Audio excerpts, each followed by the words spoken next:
Je veux vous faire part d'une similitude essentielle entre la soumission spirituelle à la loi mosaïque et la soumission juridique aux autorités humaines, qu'elles soient religieuses ou politiques. Analysons ensemble ces similitudes à la lumière du verset biblique Romains 6, verset 14 et autres. Voyons voir. La soumission à une autorité extérieure et incapacité personnelle. Sous l'ancienne alliance, loi mosaïque, l'homme était placé sous une autorité extérieure faite de commandements et d'ordonnances.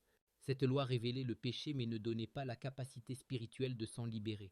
Qu'est-ce que la capacité? Je vous invite à regarder la prochaine vidéo ou message sur la capacité.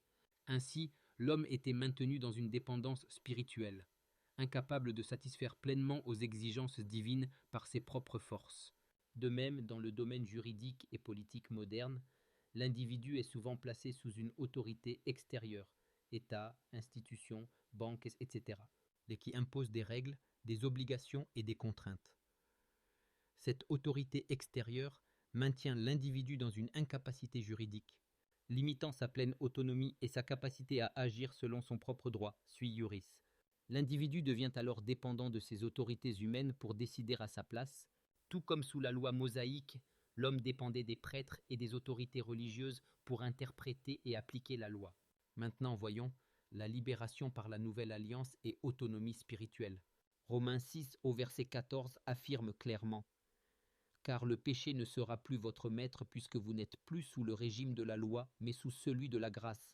Cette déclaration révèle que le croyant en Christ est libéré de l'autorité absolue de la loi mosaïque. Il est désormais placé sous une administration spirituelle nouvelle, celle de la grâce divine, qui lui donne directement accès à Dieu par l'Esprit Saint. Ainsi, il n'a plus besoin d'intermédiaires humains, prêtres, pasteurs, chefs spirituels, pour être enseigné ou dirigé spirituellement. Il est devenu autonome spirituellement grâce à la présence intérieure du Saint-Esprit qui l'enseigne directement.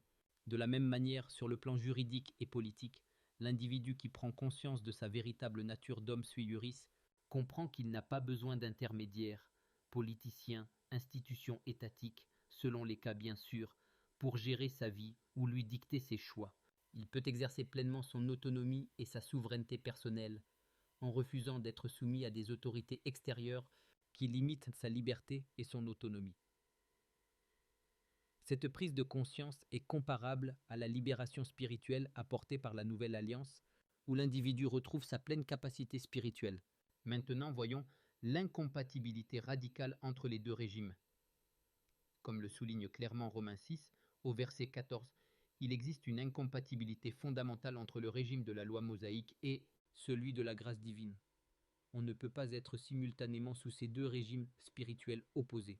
La loi mosaïque condamne, révèle le péché et maintient sous une dépendance spirituelle, tandis que la grâce libère, justifie et donne une autonomie spirituelle totale. Cette incompatibilité trouve un parallèle direct dans le domaine juridique et politique. Il est impossible d'être simultanément soumis à un système extérieur oppressif, État, institution, et pleinement autonome. Nous allons reprendre cela plus tard, afin de bien saisir ce qui est dit ici. L'individu doit choisir clairement entre ces deux positions opposées. Soit il demeure sous la dépendance des autorités humaines, soit il choisit de sortir de cette Babylone moderne pour vivre pleinement son autonomie et s'émanciper. En résumé, les similitudes entre la soumission spirituelle à la loi mosaïque et la soumission juridique aux autorités humaines sont frappantes. Dans les deux cas, l'individu est maintenu dans une incapacité et une dépendance à une autorité extérieure. Dans les deux cas, une libération radicale est possible, spirituellement par la nouvelle alliance en Christ et juridiquement par la prise de conscience de son statut d'homme pleinement capable. Enfin, dans les deux cas, il existe une incompatibilité absolue entre ces deux régimes opposés. On ne peut pas être à la fois sous la loi et sous la grâce, ni à la fois soumis à l'autorité extérieure et pleinement autonome. Merci de visionner les vidéos et posez vos questions pour une bonne compréhension sur le sujet du droit naturel. À bientôt sur Vivre en connaissance. Abonnez-vous pour le référencement de la chaîne. Merci.